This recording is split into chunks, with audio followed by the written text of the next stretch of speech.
नमस्कार क्रिकेट प्रेमींनो, मित्र मैत्रिणींनो, कसे आहात तुम्ही सगळे? सुरुवातीलाच हात जोडून माफी मागतो, कारण चॅम्पियन्स ट्रॉफी फायनल नंतर मी जो शेवटचा रिपोर्ट सादर केला क्रिकेटच्या बाबतीतला, त्याच्यानंतर क्रिकेटपासून मी थोडा लांब राहिलेलो होतो. त्यामुळे जे लोक माझा ब्लॉग फक्त क्रिकेटसाठी बघतात त्यांना थोडंसं नाराज व्हायला झाला असेल, म्हणून मी पहिल्यापासूनच माफी मागतो. एक गोष्ट तुम्हाला सांगतो की ज्या वेळेला अशी मोठी टुर्नामेंट कव्हर करून मी परत येतो तेव्हा थोडासा उत्साह कमी झालेला असतो. दुसरी गोष्ट म्हणजे इकडची बाकी बरीच कामं पेंडिंग राहिलेली असतात. ही कामं मी घरची कामं म्हणत नाहीये, कृपा करून लक्षात घ्या. भटकंती थोडी राहिलेली असते आणि त्याच्याही पेक्षा महत्त्वाचं म्हणजे सामाजिक उपक्रमामध्ये जे काही मी माझं मन गुंतवलेलं असतं ते उपक्रम पूर्ण करण्याच्या दृष्टीने, त्या अडचणी सोडवण्याच्या दृष्टीने मी जरा जास्त मन गुंतवतो आणि ते पूर्ण करण्याचा प्रयत्न करत असतो. त्यामुळे त्याच्यातलं एक चांगलं काम पूर्ण झालंय. डिटेल्स मी तुम्हाला नंतर देईन, परंतु ते खरोखर चांगलं आहे. चांगली राहत एका चांगल्या एनजीओला देण्यामध्ये थोडंसं यश आलेलं आहे. आणि त्याच्यानंतर अजून एक शेतकऱ्यांचा जो उपक्रम चालू आहे त्याच्यामध्ये सुद्धा माझी इन्व्हॉल्वमेंट आहे. त्याच्यासाठी सुद्धा मला सोलापूरला जायचं आहे. त्यामुळे क्रिकेटकडे थोडंसं दुर्लक्ष झालेलं आहे आणि म्हणून क्रिकेटचे ब्लॉग्स मी सादर केले नाहीत, याच्याबद्दल माफी मागतो. परंतु थोडंसं लक्ष, थोडंसंच मी म्हणतोय, प्रांजळपणे कबूल करतोय, कारण IPL मी खूप मन गुंतून बघत नाहीये. त्याला कारण असं आहे की पुण्याची टीम नाहीये. पुण्याची जर का टीम असती तर मग माझ्या शहराची टीम म्हणून मला फॉलो करणं हे शक्य झालेलं असतं. खूप जण मला म्हणतात बाकी टुर्नामेंट तुम्ही कव्हर करता, मग भारतात होणारी IPL तुम्ही का नाही कव्हर करत? एक सेकंद मित्रमैत्रिणींनो लक्षात घ्या की समजा आज सामना चेन्नईमध्ये आहे, पुढचा सामना गुवाहाटीला आहे आणि नंतर मुंबईमध्ये सामना कव्हर करायचा आहे. तर हा प्रवास जर का तुम्हाला दर 2 किंवा 3 दिवसाच्या अंतराने करायचा असला तर त्याला फक्त विमान प्रवासाचाच पर्याय उपलब्ध राहतो. आणि आत्ताच्या उन्हाळ्याच्या सुट्टीच्या दिवसामध्ये विमान प्रवासाचा खर्च किती होईल याचा तुम्ही एकंदर आढावा घेऊन बघा. 2-2 दिवस प्रत्येक ठिकाणी हॉटेल बुकिंग करणं हे कितपत त्रासदायक आहे, किती खर्चिक आहे. आणि हे सगळं करून जर का तुम्हाला IPL कव्हर करायची असली तर प्रांजळपणे कबुली देतो की आर्थिक दृष्ट्या ते परवडत नाही. म्हणून मी IPL बघतोय, थोडंच बघतोय, चवीने बघतोय आणि त्याच्याबद्दल मी थोडंसं तुमच्याशी आज बोलणार आहे. IPLला धमाकेदार सुरुवात झाली, कारण मला वाटतं पहिल्या सामन्यामध्ये रॉयल चॅलेंजर्स बँगलोरनी मस्तपैकी विजय मिळवून दाखवला आणि त्याच्याही पेक्षा दुसऱ्या सामन्यामध्ये हैदराबादला धावांचा पाऊस पडला. एकीकडे सनरायझर्स हैदराबादनी 280 पेक्षा जास्त धावा करून दाखवलेल्या असताना समोरच्या टीमनी सुद्धा 240 धावा करून दाखवल्या आणि त्या विकेटवरती गोलंदाजांचा छळ झाला. म्हणून सकाळच्या सप्तरंगमध्ये वीकली कॉलम जे मी लिहितो त्याच्यात मी लिहिलं होतं गोलंदाजांचा छळ चालू झालेला आहे. कारण एकीकडे हैदराबादचा जो संघ आहे त्याची बॅटिंग ऑर्डर बघितल्यानंतर अक्षरशः उरात धडकी भरेल समोरच्या टीमच्या बॉलर्समध्ये, अशी ती बॅटिंग ऑर्डर आहे. पण जी धमाल त्यांनी पहिल्या सामन्यामध्ये करून दाखवली ती धमाल नंतर त्यांना करता आलेली नाहीये. चेन्नई सुपर किंग्स म्हणा, मुंबई संघ म्हणा, यांचा प्रवास पहिल्या टप्प्यामधला हा अडखळत चाललेला आहे. ही गोष्ट मला नमूद करावीशी वाटते. दोनच टीम अशा आहेत की ज्यांचा आत्तापर्यंतचा सुरुवातीचा प्रवास हा आश्वासक वाटलाय. एक आहे बँगलोरचा संघ आणि दुसरा आहे दिल्लीचा संघ. बँगलोरच्या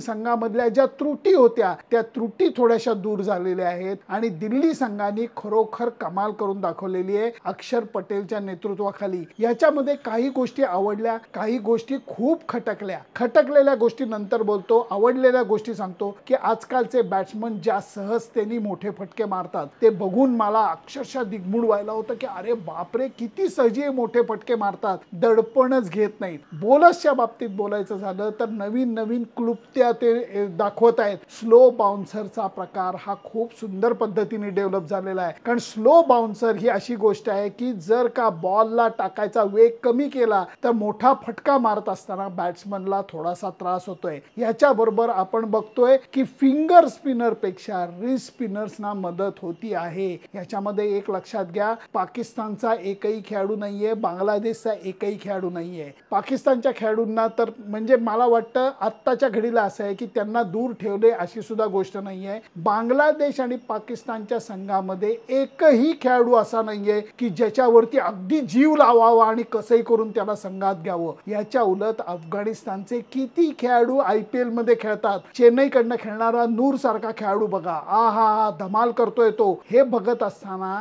राशिद खानला, जो ज्याला मी T20 क्रिकेटचा बादशाह समजतो, हुकमाचा एक्का समजतो, त्याच्या बॉलिंगमधली थोडीशी लय म्हणा किंवा चकाकी ही थोडीशी कमी झाल्यासारखं वाटतंय. या सगळ्या गोष्टी ऑब्झर्व करत असताना खूपच मजा येते. स्लो बाउन्सरची गोष्ट आहे, back of the palm ball टाकण्याची गोष्ट आहे. या सगळ्या गोष्टींना जे स्किल लागतं त्या स्किलसाठी प्रत्येक खेळाडू किती सरावात मेहनत करतो याची मला कल्पना आहे. खटकलेल्या गोष्टींमध्ये एक उदाहरण देतो की मुंबई विरुद्ध कलकत्त्याचा सामना झाला. पहिल्या 3-4 ओव्हरमध्ये 3-4 विकेट जर का गेल्या, पॉवर प्लेमध्येच पहिल्या 3-4 विकेट गेल्या, तर संघ हा अडखळतच नंतर प्रवास करतो. खटकलेली गोष्ट अशी की जर 20 पैकी 10 षटकांचाच खेळ झालेला आहे, संपूर्ण 10 षटकं अजून मोकळी आहेत, तरीही रिंकू सिंग म्हणा किंवा नंतर आलेले फलंदाज म्हणा गरागर बॅट फिरवत होते आणि आऊट होण्याचा प्रयत्न करत होते की काय असं वाटावं, इतकी बेदरकार बॅटिंग करत होते. मला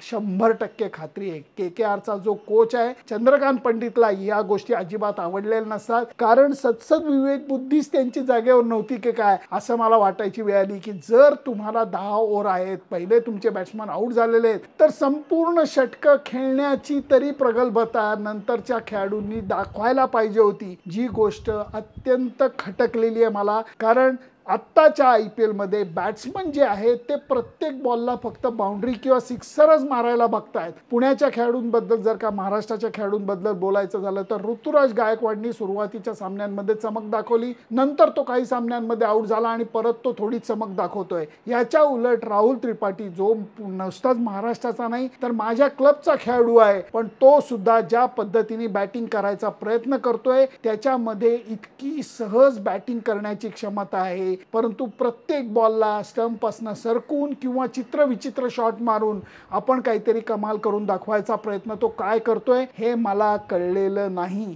या गोष्टी खटकणाऱ्या आहेत.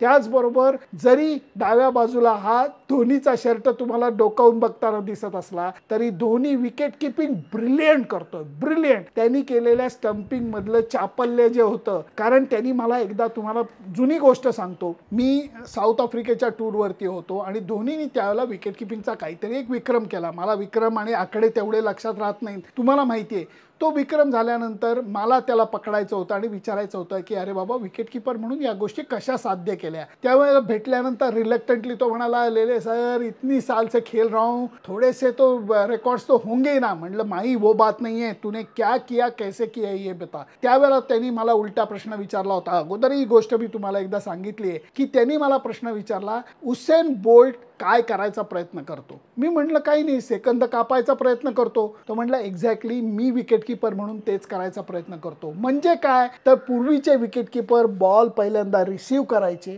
आणि मग स्टंपाला लावायचे. रनआउट करताना सुद्धा ते पहिले रिसीव्ह करायचे मग स्टंपाला लावायचे. धोनीचं म्हणणं असं आहे विकेट कीपरच्या ग्लोव्ज मध्ये रबर असतं, त्याच्या आत कापूस असतो, त्यामुळे तुम्हाला जर का भरपूर प्रोटेक्शन आहे तर तुम्हाला रिसीव्ह करायची गरज काय, लागायची भीती नसली तर.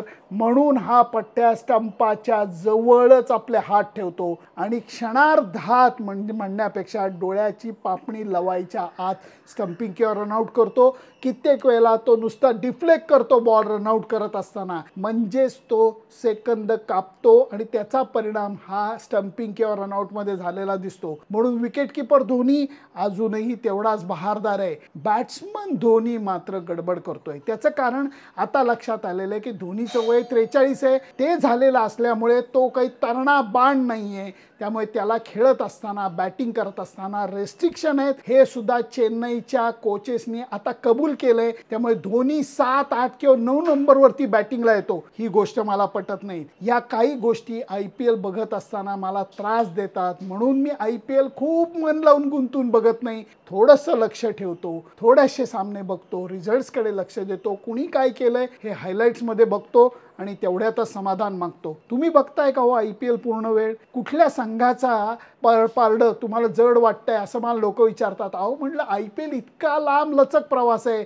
इतकी घाई तुम्ही का करताय? अजून खूप पाणी वाहून जायचंय पुलाखालनं, म्हणून मी घाई करत नाहीये. तुम्ही पण घाई करू नका. कुठल्या संघाला आणि का तुम्ही सपोर्ट करताय हे मुद्देसूद मला सांगा, तरच आपल्या संवादाला मजा येईल. तोपर्यंत थोडंसं IPL बघूया, थोडासा उन्हाळ्या सुट्टीचा आनंद घेऊयात आणि कुटुंबाबरोबर थोडासा वेळ घालूयात. Bye bye.